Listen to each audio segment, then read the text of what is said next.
Hello guys, welcome to my channel. आज के इस वीडियो में हम क्लास 12th का fundamentals of human geography book का चैप्टर 7 पढ़ने वाले हैं, टर्सरी एंड क्वाटरनरी एक्टिविटीज़। चलिए आज के इस वीडियो को स्टार्ट करते हैं। फर्स्ट पॉइंट है हमारा, tertiary sector include both production and exchange. Tertiary sector में क्या क्या आता है हमारा, तो प्रोडक्शन और एक्सचेंज दोनों आता है। अब प्रोडक्शन कहने का क्या मतलब हुआ, क्या टर्सरी सेक्टर में प्रोडक्शन होता है? तो production includes provision of service. जिस तरह से सेकेंडरी एक्टिविटीज़ में गुड्स का प्रोडक्शन हो रहे थे, बिल्कुल उसी तरह से हमारे टर्सरी सेक्टर में क्या होता है, सर्विसेज का प्रोडक्शन होता है। ये हमें सर्विसेज प्रोवाइड करता है। Output is indirectly measured in terms of wages and salaries. लेकिन जो वो सर्विस प्रोवाइड करता है तो उसे क्या मिलता है, तो वो आउटपुट उसे होता है वेजेस एंड सैलरी के रूप में। नेक्स्ट है हमारा, exchange involves trade, transport and communication. Exchange में क्या आता है, तो ट्रेड आता है, ट्रांसपोर्ट आता है और कम्युनिकेशन आता है। प्रोवाइड कॉमर्शियल आउटपुट सर्विस, ये हमें कॉमर्शियल आउटपुट सर्विस भी प्रोवाइड करता है। नेक्स्ट है हमारा, स्पेशलाइज्ड स्किल्स आर इन्वॉल्व। जिस तरह से हमने देखा था कि सेकेंडरी एक्टिविटीज़ में, प्राइमरी एक्टिविटीज़ में अनस्किल्ड लेबर भी थे और सेमी स्किल्ड लेबर भी थे, लेकिन इसमें क्या होता है, टर्सरी एक्टिविटीज़ में स्पेशलाइज्ड स्किल्स वर्कर्स होते हैं, बहुत ही अच्छे उनका नॉलेज होता है। नेक्स्ट है हमारा, types of tertiary activities in service sector. Service sector में अभी हम टर्सरी एक्टिविटीज़ को पढ़ने वाले हैं।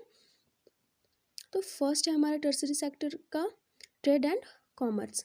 इसमें पहले भी हमने पढ़ा कि इसमें क्या क्या आता है, ट्रेड एंड कॉमर्स दोनों आता है। तो इसमें लिखा हुआ है होलसेल। होलसेल क्या होता है हमारा, तो होलसेल एक ऐसा जगह होता है, एक ऐसा दुकान की तरह ही होता है जिसमें क्या होता है, जिससे कंज्यूमर कोई भी गुड्स डायरेक्टली नहीं खरीद सकते हैं।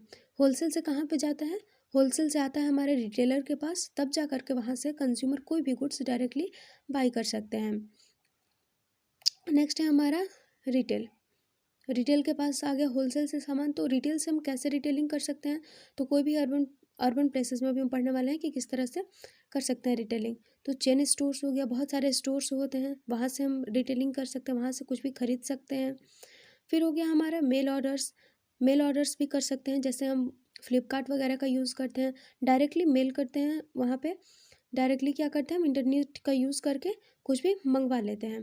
तो क्या हो गया, हम रिटेलर से मंगवा रहे हैं, वहाँ से डायरेक्टली गुड्स हमारे पास आता है, वहाँ से किसी भी और छोटे मोटे दुकान पे नहीं जाता, वो डायरेक्टली हमारे पास आ जाता है। फिर नेक्स्ट है कन्वीनियंट शॉपिंग कर सकते हैं, कहीं पे भी जाकर के शॉपिंग कर सकते हैं और पीडीएस भी कर सकते हैं। ये हमने पढ़ लिया कि अर्बन में कैसे रिटेलिंग कर सकते हैं, अर्बन एरियाज़ में। फिर है रूरल एरियाज़। रूरल में कैसे हम अभी कर सकते हैं शॉपिंग, किस तरह से हम कोई भी सामान खरीद सकते हैं, किसी भी गुड्स को बाई कर सकते हैं, वो भी हम पढ़ने वाला है। तो ये पीरियोडिक मार्केट्स। पीरियोडिक मार्केट्स क्या होता है, तो ये रेगुलर ऑर्गेनाइज्ड नहीं होता है, ये रेगुलरली रहने वाला मार्केट नहीं है। ये क्या होता है, या तो ये वीकली ऑर्गेनाइज किया जाता है या फिर इसके लिए टाइम फिक्स किया जाता है। नेक्स्ट हमारा ट्रांसपोर्ट।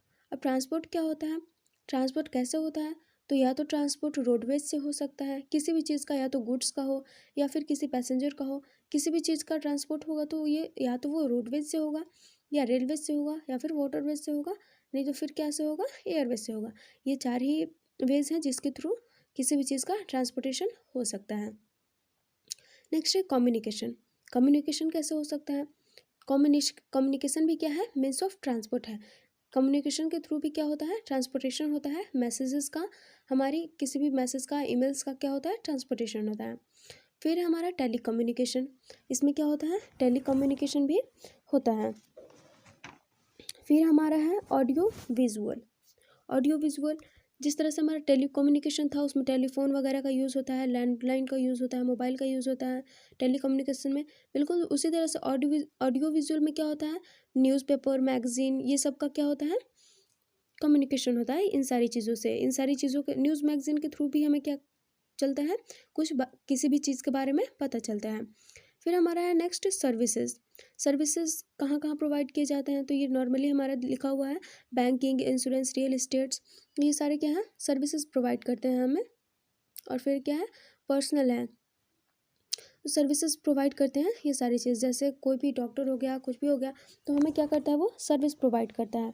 और पर्सनली भी सर्विसेज प्रोवाइड किए जाते हैं, जैसे हो गया किसी का प्राइवेट कंपनी हो गई, तो वो क्या करता है, हमें सर्विसेज प्रोवाइड करता है, कोई भी जॉब देता है हमें, और फिर या तो गवर्नमेंट भी हमें सर्विस प्रोवाइड करता है। तो पर्सनल में क्या होता है, प्राइवेट भी हो सकता है, गवर्नमेंट भी हो सकता है और एनजीओ भी हो सकता है, वो हमें सर्विस प्रोवाइड करता है। नेक्स्ट हमारा क्वार्टनरी क्या होता है, इंफॉर्मेशन बेस्ड होता है। और फिर क्या होता है, R&D बेस्ड। R&D कहने का मतलब हुआ रिसर्च एंड डेवलपमेंट से रिलेटेड होता है, उस पर बेस्ड होता है क्वार्टनरी। क्वाइनरी क्या होता है, स्पेशलिस्ट होता है और डिसीजन मेकर। इसमें क्या होता है, बहुत ही स्पेशलिस्ट लोग होते हैं, वो डिसीजन मेकर्स होते हैं, कंसल्टेंट होते हैं, और क्या होता है, पॉलिसी मेकर्स वगैरह होते हैं। इसमें ये क्या करते हैं, डिसीजन लेते हैं सारी चीज़ों का। बहुत ही इनके पास बहुत अच्छा नॉलेज होता है, बहुत ही अच्छी स्किल्स होती हैं, अपनी स्किल्स का यूज़ करते हैं। ये था हमारा क्वाइनरी एक्टिविटीज़। नेक्स्ट हमारा सम सेलेक्टेड एग्जाम्पल्स। ये कुछ एग्जाम्पल्स हैं जिसमें है टूरिज्म क्या होता है, जहाँ पे लोग घूमने जाते हैं, अपने हॉलीडेज़ को स्पेंड करने जाते हैं। टूरिज्म क्या होता है, या तो किसी टूरिस्ट रीजन्स में ही जाएंगे, अपने टूर पे कहीं पे टूरिस्ट रीजन्स पे ही जाएंगे जो अच्छा प्लेस उन्हें लगे। तो जैसे मेडिटेरेनियन एरियाज़ हो गया, तो वहाँ पे लोग ज़्यादा जाना पसंद करते हैं, हमारे वेस्ट इंडिया में ज़्यादा जाना पसंद करते हैं लोग। फैक्टर्स अफेक्टिंग टूरिज्म, कौन कौन से फैक्टर्स हैं जो अफेक्ट करेंगे, ठीक है। फिर नेक्स्ट है हमारा टूरिस्ट अट्रैक्शन, कौन कौन सी चीज़ें हैं जो टूरिस्ट को अट्रैक्ट करेंगी। क्लाइमेट हो गया, वहाँ पे क्लाइमेट अगर अच्छा होगा तो वो टूरिस्ट को अट्रैक्ट करेगी। लैंडस्केप, हिस्ट्री एंड आर्ट, अगर वो हिस्टोरिकल प्लेस है, जैसे हमारा ताजमहल हो गया, वहाँ पे भी लोग बहुत ज़्यादा घूमने आते हैं। फिर हमारा कल्चर, बहुत सारे मंदिर वगैरह हैं जो कल्चर से रिलेटेड हैं, तो वहाँ पे भी लोग ज़्यादा जाना घूमना पसंद करते हैं, वहाँ पे टूर के लिए जाना पसंद करते हैं। नेक्स्ट है हमारा क्वार्टनरी एक्टिविटीज़। ये क्या होता है, पहले भी हमने पढ़ा कि इंफॉर्मेशन बेस्ड होता है, प्रोडक्शन ऑफ इंफॉर्मेशन। R&D भी पढ़ा हमने, रिसर्च एंड डेवलपमेंट होता है, रिलेटेड होता है, स्पेशलाइज नॉलेज का यूज़ होता है और टेक्निकल स्किल्स का यूज़ होता है इसमें। फिर है हमारा एडमिनिस्ट्रेटिव कॉम्पिटेंस। नेक्स्ट टॉपिक आता है हमारा क्वांटिटी एक्टिविटीज़। अभी हमने थोड़ा सा इसके बारे में भी पढ़ा था, अभी फिर से हम पढ़ने वाले हैं। The highest level of decision makers and policy makers. इसमें क्या होता है, highest level of decision makers होते हैं और पॉलिसी मेकर्स होते हैं हमारे क्वांटिटी एक्टिविटीज़ में। फिर इसके बाद हम पढ़ेंगे अभी the digital divide. Digital divide क्या होता है, अभी हम इसके बारे में पढ़ने वाले हैं। Digital divide are opportunities emerging from the information and communication technology based on development is unevenly distributed across the world. जितनी भी इंफॉर्मेशन एंड कम्युनिकेशन टेक्नोलॉजी से रिलेटेड चीज़ें जो आती हैं, डेवलपमेंट से रिलेटेड जो चीज़ें आती हैं, जो भी इसका इंफॉर्मेशन आता है, वो क्या होता है, अनइवनली डिस्ट्रीब्यूट होता है पूरे ग्लोब में, पूरे अर्थ में। डेवलपिंग कंट्रीज़ में जल्दी नहीं होता और डेवलप कंट्रीज में बहुत जल्दी हो जाता है। तो ये चैप्टर यहाँ पे हमारा ख़त्म होता है। सो थैंक यू गाइज़, बने रहिए हमारे चैनल पे, आपको और भी वीडियोस मिलती रहेंगी। So thank you.